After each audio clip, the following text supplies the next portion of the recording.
Êtes-vous prêts pour la parole de Dieu ce matin? Ouf, vous êtes tellement convaincants. Êtes-vous prêts pour la parole de Dieu ce matin? All right. Premier verset ce matin avant de commencer qui dit ceci, 1 Corinthiens 15, 3 dans la version sommaire dit « Je vous ai transmis comme un enseignement de quoi? De première importance, ce que j'avais moi-même reçu, le Christ, quoi? Est mort pour nos péchés, conformément aux Écritures. » Amen. Seigneur, on veut juste te rendre gloire, Seigneur, pour ce que tu fais, Seigneur, parmi nous, Seigneur. Seigneur, je veux vraiment t'adorer, Seigneur Dieu, et te dire combien je suis reconnaissant, Seigneur, d'être mort à la croix, Seigneur, pour mes péchés, Seigneur Dieu.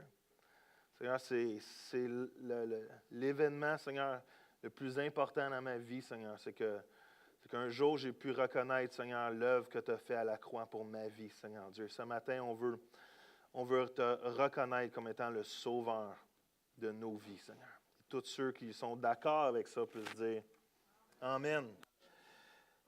Les Écritures nous parlent ici comment le message de la croix, comment le message que Christ est mort pour nos péchés, c'est un message de première, quoi? Importance, merci. Non seulement je crois que c'est de première importance, je crois que c'est le message le plus important que cette planète ne peut pas porter ou ne porte pas présentement. C'est le message que Jésus est mort pour nous. Non seulement ce message ou la croix est quelque chose qu'on doit recevoir comme message, mais plus que ça, le message de la croix, doit être expérimenté. Qui est d'accord avec ça ce matin? Parce qu'on peut parler de la croix, on peut parler de Jésus à la croix comme un événement, mais tant qu'on n'expérimente pas la puissance qui a été déversée pour chacun de nous lors de cet événement il y a 2000 ans, nos vies ne sont pas réellement transformées. Est-ce que vous me suivez? Je crois qu'on est appelé en vivant chaque jour avec une plus profonde expérience de la croix. Le message de la croix est le message que tout être humain devait entendre. Le message de la croix est le message le plus important que cette terre a jamais vécu aux yeux de Dieu. La croix est le moyen par lequel on peut avoir une vie proche de notre Père et de notre Créateur et avoir une vie éternelle à jamais. À travers les Écritures, on peut voir et on peut comprendre que le message de la croix est primordial, est essentiel, est central. S'il y avait un autre moyen pour sauver l'humanité, Dieu l'aurait pourvu. S'il y avait un autre moyen que la croix pour pouvoir au salut des hommes, Dieu l'aurait pourvu. Mais Dieu a choisi la croix, Dieu a choisi que son Fils meure et ressuscite pour nous, afin que nos vies puissent être transformées. Et le message de la croix, si la croix est le moyen par lequel nous pouvons être sauvés, ce message nous dit aussi que Jésus est le seul et vrai et l'unique sauveur. Est-ce que vous me suivez ce matin? Mais pourquoi? Il y a beaucoup de gens qui vont se demander, vont dire, pourquoi Jésus devait mourir? Pourquoi Jésus devait mourir sur une croix? Peut-être vous, certainement vos amis, vos collègues, des gens qui ne connaissent pas ce message d'une façon personnelle vont se dire, pourquoi? À la limite, c'est presque de l'abus d'enfant divin. Pourquoi Jésus devait mourir? Pourquoi la mort serait une bonne nouvelle? Pourquoi que Dieu laisserait son Fils mourir d'une façon si barbare? Pourquoi c'est nécessaire? Vous savez, l'événement de la croix, ce qui s'est passé il y a 2000 ans, est une incompréhension pour l'être humain. Même les plus grands philosophes, même les gens les plus intelligents, ont de la misère à comprendre, à conceptualiser. Je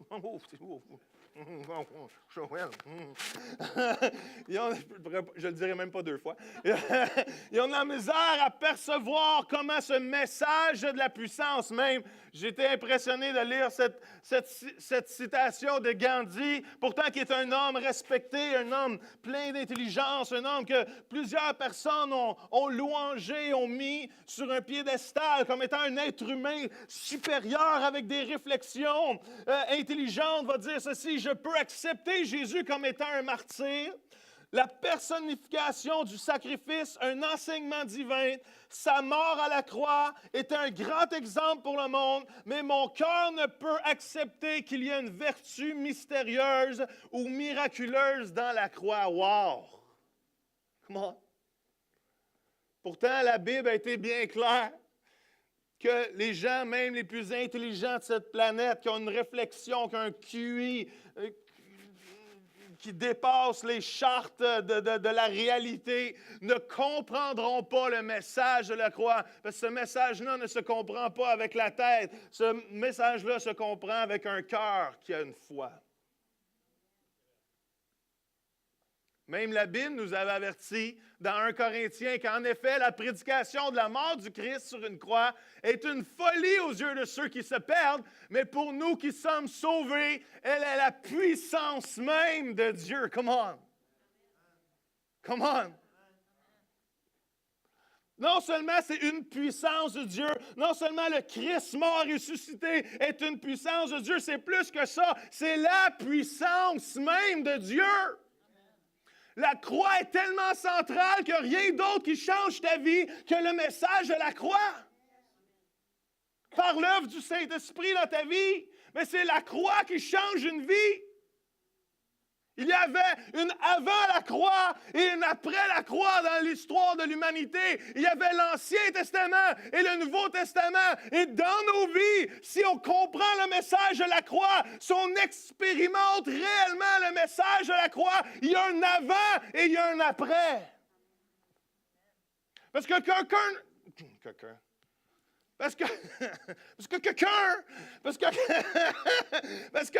ne peut pas comprendre et expérimenter la croix sans rester la même personne. Est-ce que vous me suivez? Et c'est pour ça qu'on doit mettre le message de la croix, de l'œuvre de Jésus à la croix devant nos yeux d'une façon quotidienne. Parce que Dieu va dire, ce message-là, c'est la puissance même de Dieu dans ta vie. Comment? Wow, êtes-vous... Allô? Je vais faire comme Andy Mason, dring-dring.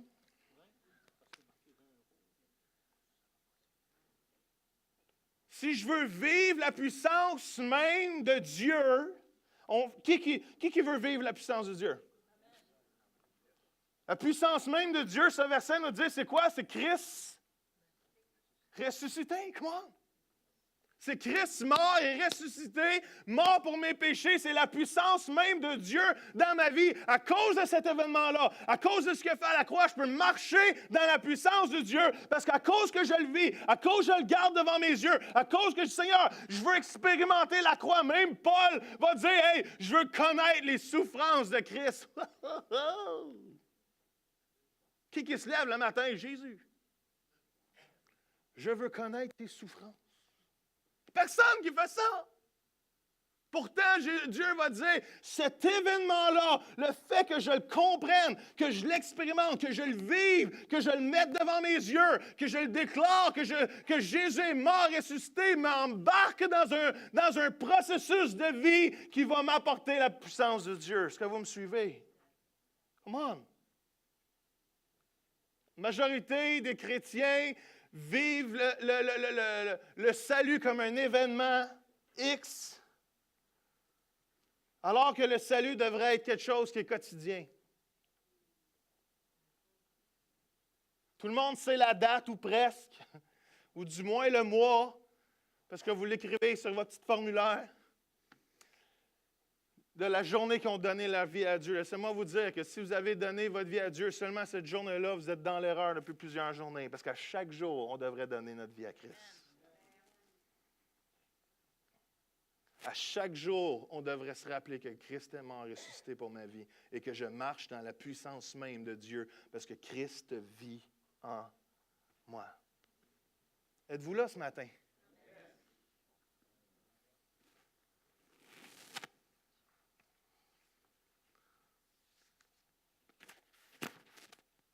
Pourquoi Jésus devait mourir? Pourquoi la crucifixion? Pourquoi Jésus... Vous savez comment mon imagination peut être fertile? Et ce matin, ce matin j'imaginais, pourquoi Jésus a choisi d'arriver dans le moment où que la crucifixion était la façon dont il se débarrassait du monde. Il aurait pu arriver, imaginez-vous que Jésus arrive dans le moment où c'est la guillotine. Et, au lieu d'arriver à Thomas, puis il dit, Thomas, regarde les marques dans mon corps. Non, mais imaginez-vous juste, je ne sais pas, imaginez-vous si ça serait arrivé dans ce temps-là, si Thomas, regarde, prends ma tête. J'ai juste une imagination fertile, désolé. Mais Jésus a pensé, décidé de subir et d'être battu pour nous. Pourquoi? Pourquoi Jésus a décidé de passer par là? Pourquoi on ne pourrait pas juste parler de l'amour de Dieu, puis comment Dieu est bon? Mais savez-vous quoi? On ne peut pas parler de l'amour de Dieu sans parler du message de la crucifixion. Jésus dans le jardin de Gethsémane, quand ils sont venus le chercher, à partir de là, c'était l'enfer sur terre. Ils ont commencé à le battre, ils ont commencé à lui arracher la barbe, ils ont commencé à le cracher dessus, à lui donner des coups de poing. Juste pour en ajouter, ils ont commencé à le fouetter. Puis pas juste avec une petite strap comme ça, juste avec un petit fouet. Chaque fouet, les fouets dans ce temps-là avaient, au bout de chaque corps, de chaque lanière de cuir, avait des morceaux d'os qu'à chaque fois qu'il frappait le dos ou touchait le dos, repartait avec des morceaux de chair. Non seulement ça, ensuite on a décidé de rajouter l'insulte à l'injure en lui faisant une couronne. Ah, tu es supposé d'être le roi des Juifs, bien on va te faire une couronne d'épines. Pas juste qu'ils ont déposé gentiment sur la tête, mais une couronne d'épines qui ont tellement enfoncé au point que le sang coulait à sa tête. Ensuite, non seulement on va te tuer, mais tu risques de ne pas te rendre parce qu'on va te faire porter ta propre croix. Alors que tu es déjà battu, alors que tu es déjà à fleur de peau, alors que tu es déjà faible, vidé d'une partie de ton sang, sur ton dos, qu'on vient de déchirer à cause du fouet, on va te mettre une croix en bois qui a tellement été sablée pour que ça soit doux. Et Jésus amène sa croix. Et ça, Jésus n'est même pas rendu là. Et voici tout ce qu'il a souffert pour chacun de nous. Et Jésus n'est même pas encore rendu sa croix. Rendu au mont de Golgotha, on va le clouer. Dans les mains, dans les pieds, on va le clouer, on va l'attacher. Encore là, on va l'injurier, on va se moquer de lui. Et vous savez, la crucifixion était une des pires morts. Même les théologiens vont dire que cette mort-là était vraiment une des morts les plus atroces que l'être humain a réussi de trouver comme processus. Pourquoi? Parce que alors que la personne était clouée, alors que la personne était sur la croix, elle s'affaissait. À chaque fois qu'elle s'affaissait, elle n'était pas capable de respirer. Et elle devait se relever sur ses jambes pour pouvoir respirer. Juste le fait de vivre cette suffocation, si on pourrait dire, était une des douleurs les plus atroces. C'est pour ça que même pour achever les méchants ou les voleurs ou ceux qui étaient jugés, il leur cassait souvent les genoux. Et à ce moment-là, ils n'étaient plus capables de respirer. Sauf Jésus. Parce que la parole de Dieu dit aucun de ses os vont être brisés. Et Jésus a souffert jusqu'au dernier souffle pour chacun d'entre nous. Pourquoi je vous dis ça? Est-ce que j'essaie d'élever une émotion? Ce n'est pas parce que j'essaie d'élever une petite émotion dans vous ou une petite larme. J'essaie de vous faire réaliser le prix que Jésus a payé pour chacun de nous.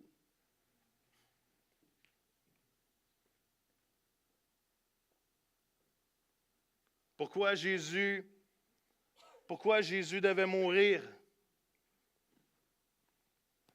Pourquoi Jésus devait mourir? Un, parce que nos péchés l'ont demandé. Est-ce que vous réalisez l'ampleur et la gravité du péché? Vous savez, le péché est une offense devant Dieu. Le péché est une abomination devant Dieu. Le péché nous sépare de l'amour de Dieu. Le péché nous éloigne de Dieu. Le péché nous mélange à un tel point qu'on n'est plus capable de discerner ce qui est bien et ce qui est mal, et même de recevoir ce que Dieu dit à notre sujet. Le péché, même Dieu est tellement saint que le péché ne peut même pas subsister dans sa présence. Et Dieu, dans son amour, a décidé qu'à cause qu'il y avait cette distance, il a dit, j'aime tellement ces gens-là, j'aime tellement ces enfants-là, j'aime tellement ma création, mais il y a une distance, il y a un prix, il y a une dette que le péché, il y a quelque chose, qu'il y a une séparation. Même ça dit, la parole de Dieu va dire que nous sommes tous privés de quoi? De la gloire de Dieu, à cause du péché dans nos vies. Le péché est sérieux. Est tellement sérieux que ça a demandé une réponse de Dieu pour s'occuper du péché dans nos vies. Vous savez, sans Jésus, le seul espoir qu'on a, c'est de périr. Ce que Dieu a dit, car Dieu a tellement aimé le monde qu'il a envoyé son Fils unique, afin que quoi? Afin que ne périsse point. Sans Jésus, le seul espoir de l'humanité, c'est de périr. Joël, tu es encourageant ce matin? Ça me fait plaisir. Parce qu'il faut réaliser à quel point le message de la croix est essentiel pour chacun de nous.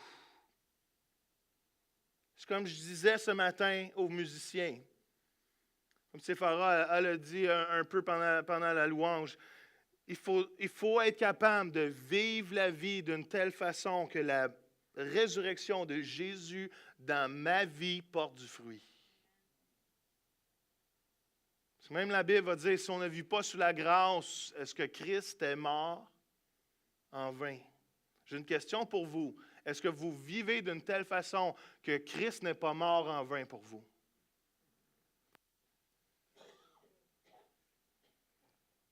Est-ce qu'on vit d'une telle manière? Est-ce que nos choix sont pris d'une telle façon? Est-ce que la façon dont on vit est vécue de la façon dont, dans ma vie, Christ n'est pas mort en vain? Comment? Christ n'est pas mort en vain. Ce que Jésus a payé pour moi il y a 2000 ans, ce n'est pas inefficace dans ma vie. Ça porte du fruit. Je vis dans la liberté. Je suis une personne forte à cause de Christ qui fait des bons choix, qui obéit à la voix de Dieu, qui suit l'appel de Dieu sur sa vie parce que Christ est mort pour des raisons dans ma vie. Come on. Christ n'est pas mort en vain. Et trop souvent, en tant que chrétien, on oublie que le but de la vie de Jésus, c'est de porter du fruit pour sa gloire. Et Jésus nous a tellement aimés que lui-même a décidé de venir pourvoir pour le prix de ce péché qu'on va parler dans quelques instants et nous empêcher. Vous savez on a de la misère à s'imaginer c'est quoi l'éternité, c'est quoi. Notre cerveau ne peut pas saisir ce concept-là. L'éternité, l'enfer, le ciel. On est tellement temporel en tant qu'être humain, on dit, bouf, une éternité au ciel. Qu'est-ce qu'on va faire? La première chose il va y avoir quelque chose à faire.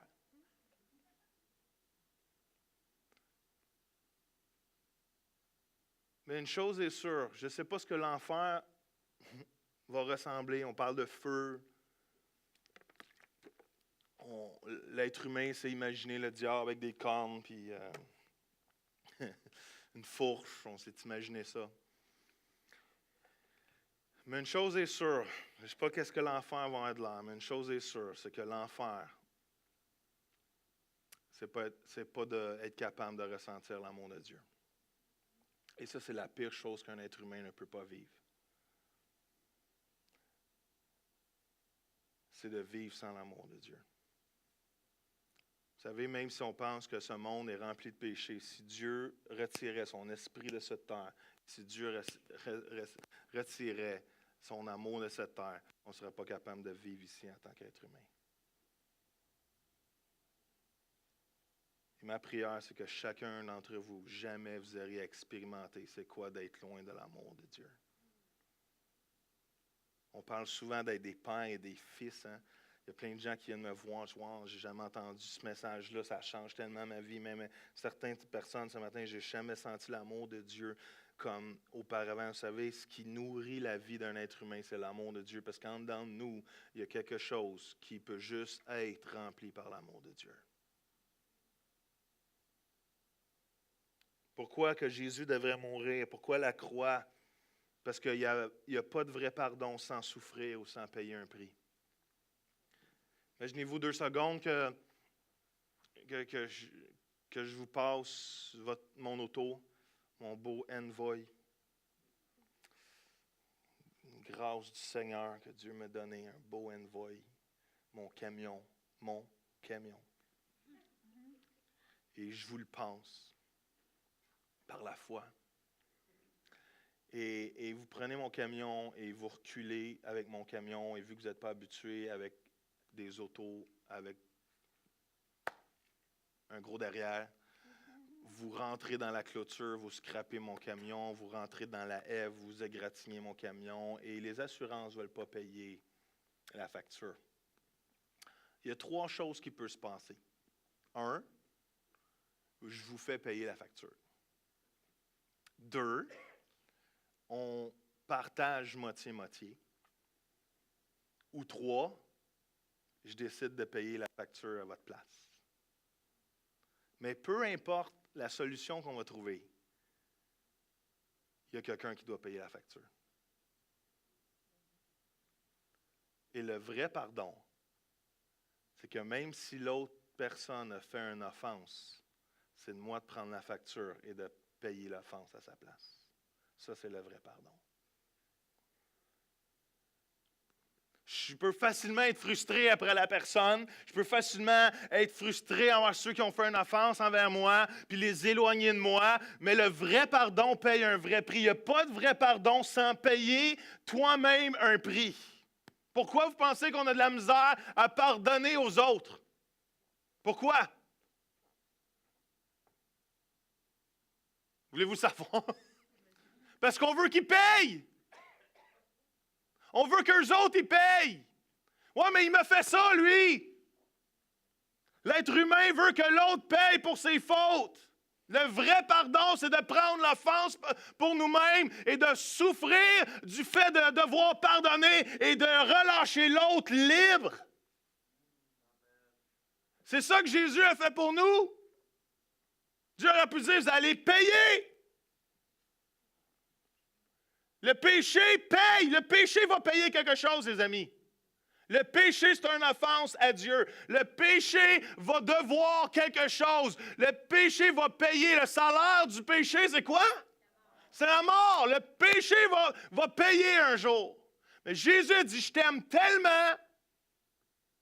Il n'a pas dit, Chantal va mourir pour Joël. Il a dit, je t'aime tellement que l'offense que tu as fait, le péché qui crée une offense, une dette envers moi, je t'aime tellement que le péché il y a quelqu'un qui doit payer pour l'offense, mais je t'aime tellement que je vais payer à ta place, puis non seulement je vais payer à ta place, je vais te renvoyer libre. Ça veut dire que je t'aime tellement que je ne te contrôlerai pas, puis je vais te laisser décider de m'aimer toi-même en retour. Wow! Ça, c'est le vrai amour. Ce ne serait même pas du vrai amour si Jésus a dit, mais en échange, tu me dois ça, ça, ça. Non, on serait des esclaves. Jésus a dit, je t'aime tellement que je suis mort à ta place, je paye à la place, je vais mourir à ta place, je vais payer la dette à ta place, puis en plus, tu es libre. Qu'est-ce qu'on fait avec notre liberté, frères et sœurs? Qu'est-ce qu'on fait avec notre liberté? Même Paul va dire, est-ce que maintenant vous êtes libre pour vivre dans le péché encore plus? Hein? Vous avez lu ce verset-là? Est-ce que maintenant vous êtes libre pour pécher encore plus? Non, non. Je suis libre d'une telle façon que maintenant j'ai les capacités de décider d'aimer Dieu en retour. Parce que c'est qui l'a aimé en premier? C'est-tu moi qui ai aimé Jésus en premier? C'est Dieu qui m'a aimé en premier. Lors que j'étais encore un pécheur, Jésus est mort à la croix pour mes péchés. Wow!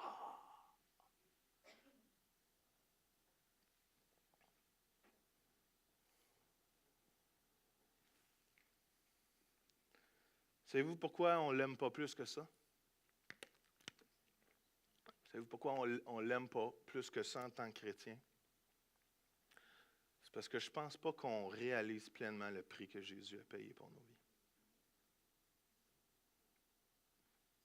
Vous savez, on aime Jésus de la même valeur qu'on met de valeur sur qu'est-ce qu'il a pris à notre place. Si on pense que Jésus m'a pardonné une dette de 50 $, je suis reconnaissant pour 50 $. Si je pense que Jésus a pris ma place, comment on appelle ça, le debt roll, là, c'est ceux qui vont se faire électrocuter ou le couloir de la mort. Le couloir de la mort, c'est ça? J'ai écouté cela à Historia. Non. Si je serais dans le couloir de la mort, je sais que mes jours s'en viennent, puis dans quelques minutes, je vais être exécuté. Je sais que ma vie est finie. Puis quelqu'un viendra à ma place et dit, écoute, Joël, tu es libre, prends ma vie. Prends ma vie, puis moi, je vais prendre la tienne. De quelle façon on serait reconnaissant? Savez-vous quoi? Je pense qu'on n'est même pas capable de capturer la valeur de ce que Jésus a payé à la croix pour chacun. On n'est même pas capable. Il faudrait vraiment vivre cette expérience-là, ou demander au Seigneur de nous faire vivre la croix d'une telle façon que ça nous marque à vie, puis qu'on n'est pas capable de s'en dissocier de ce que Jésus a payé à la croix. Je vais toujours me rappeler une soirée jeunesse. C'est tout dernièrement que j'ai compris, dans le fond, que c'est une vision à ciel ouvert que Dieu m'avait donnée. Charles est parti, mais Charles était là. Probablement Andy était là. C'était dans notre local, dans le bas de la ville, à Saint-Hyacinthe. Une soirée jeunesse, alors qu'on avait 70 jeunes de 12 à 16 ans. Des hormones ambulantes. Et une soirée, on faisait la louange. Tous mes jeunes faisaient la louange. Puis un jour, une soirée, Dieu a ouvert les cieux. Et je me suis totalement vu devant la croix de Dieu.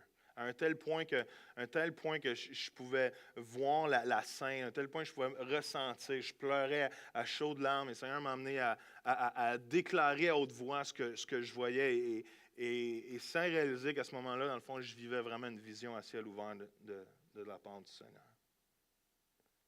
Mais ça m'a tellement saisi de ce que Jésus a payé à la croix pour moi. Frères et sœurs, est-ce que vous vivez d'une telle façon que la croix a de la valeur à vos yeux? Vous êtes tellement silencieux présentement. Votre silence parle. Je prie qu'en tant qu'Église, en tant que frères et sœurs en Jésus, on puisse vivre avec la puissance de la résurrection de Dieu à chaque jour dans nos vies. Est-ce que vous comprenez les décisions qui vont changer dans chacune de nos vies? Est-ce que vous comprenez les choix qu'on va prendre dans chacune de nos vies? Parce que la résurrection de Christ a une puissance, c'est la puissance même de Dieu.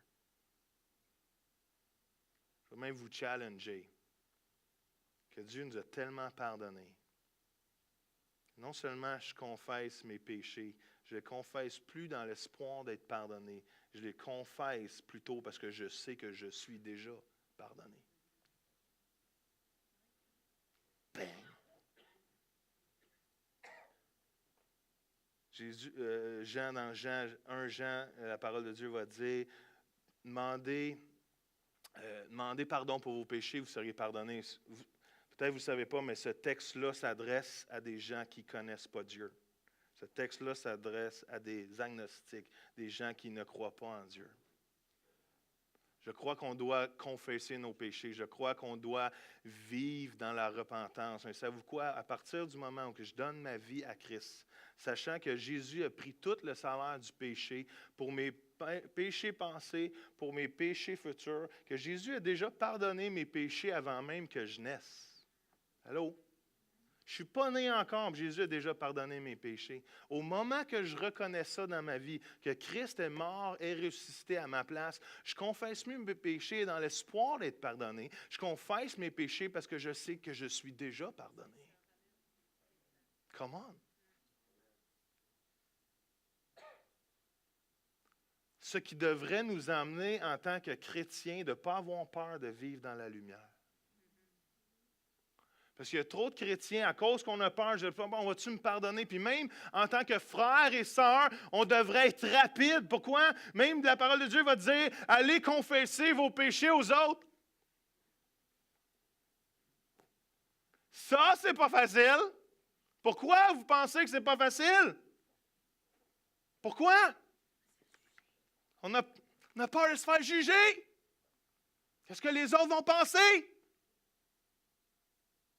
Là, nous, on fait on fait tellement des bons chrétiens quand les autres nous confessent leurs péchés. Ah oui, je te comprends. Ah oui. Comme si nous, on n'en avait pas. Ah oui. Dieu dit de confesser les péchés aux autres. Pourquoi? Parce que quand je confesse mes péchés, je vais être guéri. C'est ça que la parole de Dieu dit. Qui a déjà confessé un péché à quelqu'un d'autre ici dans sa vie? Qui voudrait commencer ce matin? Tout le monde. Baisse-toi. Parce que le moment que tu ouvres ton cœur et tu confesses qui tu es à l'intérieur de toi, dans tes moments les plus sombres, à ce moment-là, le fardeau, la condamnation et toute l'emprise de l'ennemi sur ta vie part. Parce que c'est une chose que Satan il veut, c'est de garder dans les ténèbres. Parce que dans les ténèbres, il peut t'attaquer et puis il peut te détruire. Est-ce que vous me suivez? C'est pour ça qu'en tant que chrétien, sachant que je suis déjà pardonné, je ne devrais pas avoir honte de confesser mes péchés.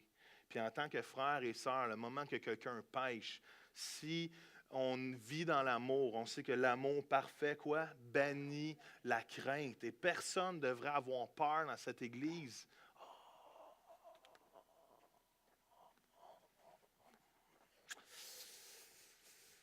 Ça s'en vient. Si on comprend ce que Jésus a fait à la croix et le pardon qu'il nous a offert, en tant que frères et sœurs dans une église, on devrait tellement avoir d'amour les uns pour les autres que le moment que quelqu'un ouvre son cœur avec les places peut-être les plus sombres de sa vie, la seule chose qu'il va recevoir, c'est une claque d'en face.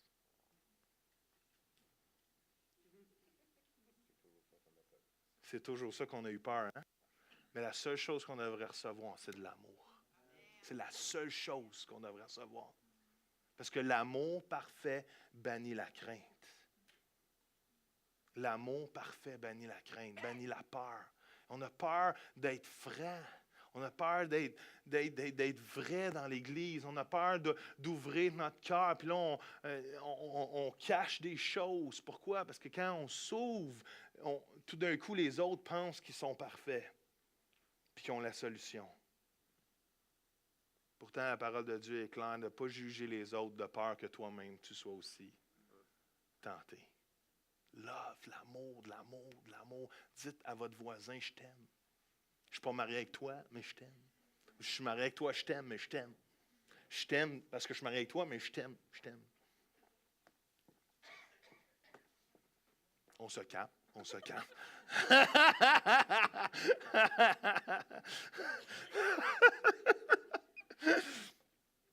Il était 16.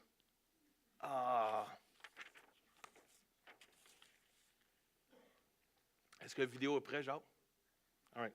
Je coupe là parce que je veux qu'on fasse la communion. Mais je vais vous dire quelque chose, que l'histoire de Pâques, ce n'est pas l'histoire d'un lapin. Hein? L'histoire de Pâques, ce n'est pas l'histoire d'un lapin. L'histoire de Pâques, ce n'est pas l'histoire d'un poussin.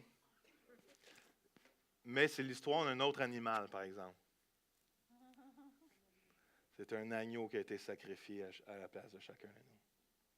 Et je ne sais pas si on peut, Danny, as-tu une façon d'éteindre les lumières? Je ne sais pas si on va, tu vois ce qu'on va voir, Jacques, tu penses que ça va être beau, hein? C'est une vidéo que peut-être vous avez vue, que moi j'ai vu une fois, mais ça m'est revenu cette semaine en préparant le message.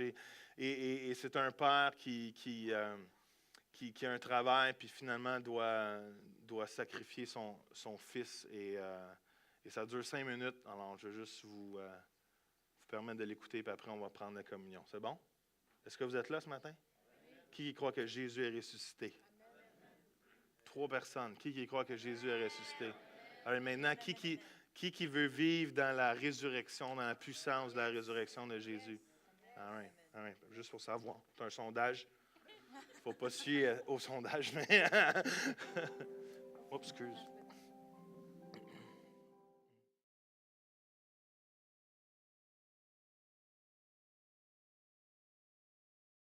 Ce que je trouve encore plus triste, c'est que des gens ne savent pas que cet enfant-là est mort pour eux. Que même si ces gens-là voyaient le Père en pleurs et en désarroi, ils n'avaient aucune idée que quelqu'un venait de sauver leur vie. Come on. Quel mandat vous pensez qu'on a de me porter le message d'un Jésus-Christ mort, ressuscité pour la vie des gens?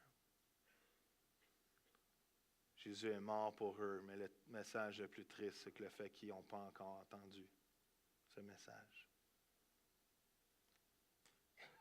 J'aimerais ça qu'on prenne la communion rapidement, parce que le temps avance, mais je ne sais pas si juste on peut les placer. Je ne sais pas s'il y a quelqu'un qui va venir en avant.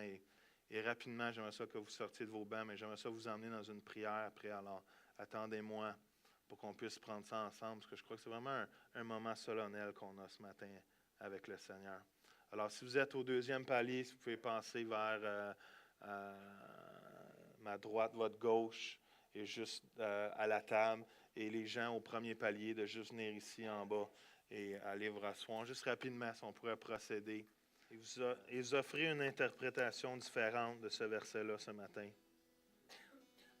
qui a été toujours connu d'une façon, je crois, tellement légaliste, c'est pas emprunt de la réflexion de la grâce de Dieu. 1 Corinthiens 11, 27, 30, ceci c'est pourquoi celui qui mange ce pain et le boit, la coupe du Seigneur indignement sera coupable envers le corps et le sang du Seigneur. Que chacun donc s'examine lui-même et qu'ainsi il mange du pain et boive de la coupe. Car celui qui mange et boit indignement sans discerner le corps du Seigneur, mange et boit un jugement contre lui-même. C'est pour cela qu'il y a parmi vous beaucoup d'infirmes et de malades et que plusieurs sont morts. Et je ne sais pas où qu'on en est venu pour faire de ce verset-là une malédiction au lieu d'une bénédiction. Et souvent, on a utilisé ce verset-là pour dire « Ah, tu es malade, mais c'est probablement tu as du péché dans ta vie. Tu n'aurais pas dû prendre la communion cette semaine parce que tu ne t'es pas examiné comme il faut, puis c'est à cause de ça. Peut-être que tu vas mourir. Attention.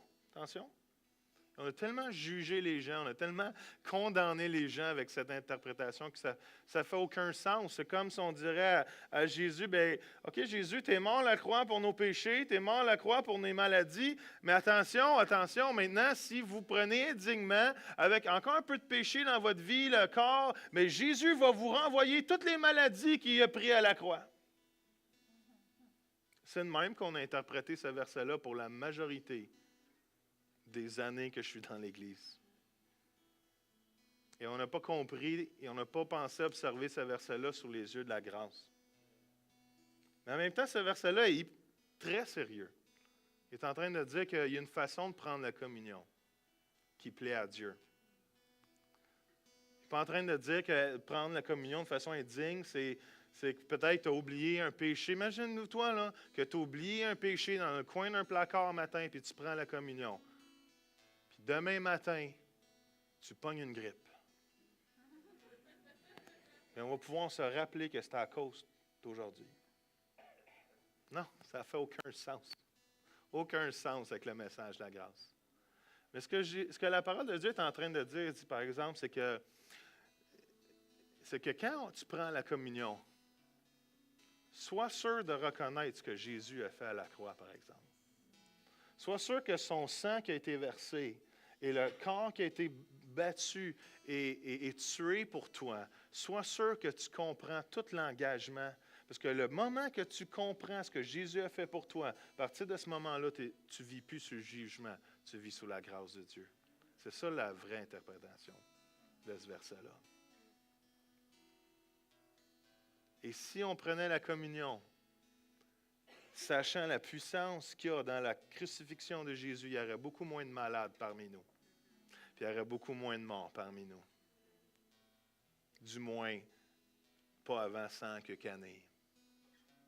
Pourquoi? Parce qu'il y a une puissance dans la croix. Et ma prière, c'est qu'on prenne cette communion-là, pas en ayant peur. Il y a plein de gens qui prennent la communion en ayant peur. Non, je prends la communion parce que je reconnais sérieusement et d'une façon digne et l'importance du message que Jésus. Et à cause que c'est tellement important, Jésus n'est pas mort en vain pour moi. Puis le sang qui est versé, puis le corps qui a été battu pour moi, ce n'est pas du niaisage, c'est sérieux. Il n'y a rien de ça, ce que Jésus a fait à la croix, qui va être sans valeur dans ma vie. Et à partir de ce moment-là, je sais que je ne suis pas sous le jugement de Dieu et je sais que Dieu prend soin de moi. Seigneur Jésus, je veux te remercier pour ton corps battu, flagellé, percé pour moi. Non seulement tu es mort pour moi, Jésus, tu es mort à ma place. Et Seigneur, je veux prendre cette communion avec le plus d'honneur et d'émerveillement que je peux savoir envers toi. Seigneur, permets-moi et permets-nous de comprendre toute la valeur qu'il y a dans ce moment qu'on vit présentement. Seigneur, c'est au-delà de nos compréhensions peut-être humaines, Seigneur Dieu, mais permets-nous d'être tellement convaincus de ton œuvre à la croix qu'il n'y a rien qui nous empêche, Seigneur, d'expérimenter la puissance qu'il y a dans cet événement. Seigneur, ton corps est mort pour mon corps. Et Seigneur, je veux prier pour tous ceux qui sont malades présentement. Et Seigneur, je veux déclarer la guérison dans chaque aspect de nos vies, Seigneur. Peu importe, Seigneur, ce soit quoi, Seigneur, physique, mental, émotionnel, Seigneur. Alors Seigneur, qu'on vient devant toi, Seigneur, on vient d'une telle façon, d'une telle honneur, Seigneur Dieu. Seigneur, on sait que tu as été battu afin que je sois guéri et libéré, transformé. Dans le nom de Jésus. Vous pouvez prendre le pain.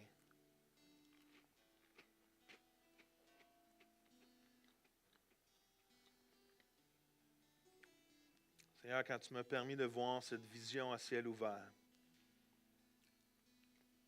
une chose que tu m'as fait vivre, c'est d'être capable de surnaturellement sentir ton sang être versé sur moi. Et Seigneur, je veux te remercier avec mes frères et mes sœurs parce que ton sang a été versé pour mes péchés. Et à cause de cela, je suis pardonné. À cause de ça, je suis libre. À cause de ça, je peux vivre sous la grâce. Et Seigneur, je veux, dans le nom de Jésus, venir avec mes frères et sœurs et briser toute emprise du péché qui pourrait rester dans nos vies, qui nous enveloppe si facilement. Et Seigneur, je déclare la liberté dans ce lieu.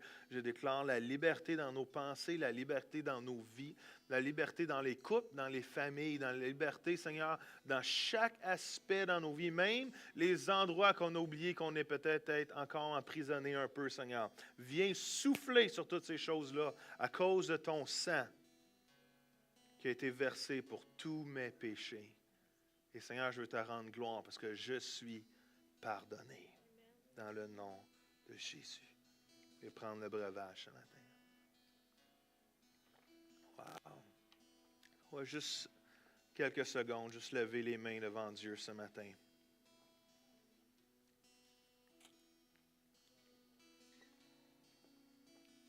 Freedom, God. So freedom. Your grace is enough. Your grace is enough, Jesus, Lord. Seigneur, je te remercie pour ton sacrifice à la croix. Seigneur, merci pour ton amour. Seigneur, je te prie, Seigneur, que ta mort ne soit pas en vain dans nos vies, mais qu'elle porte un tel fruit.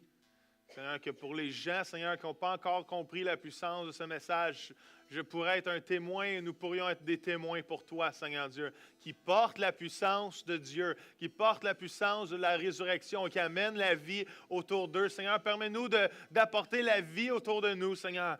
Permets-nous de transporter cette présence, de transporter, Seigneur, cette puissance, Seigneur, et d'être un impact, Seigneur, envers les gens autour de nous, Seigneur, qui ne comprennent pas encore, Seigneur, ce que tu as fait, Seigneur, il y a 2000 ans, Seigneur, est plus qu'une fête, est plus qu'une histoire, est plus qu'un livre, et plus que du chocolat, Seigneur. C'est, Seigneur, la puissance même de Dieu pour quiconque croit, Seigneur Dieu, et qui te reçoit dans le nom de Jésus. Parce que ton désir reste le même, c'est que tous soient sauvés, Seigneur.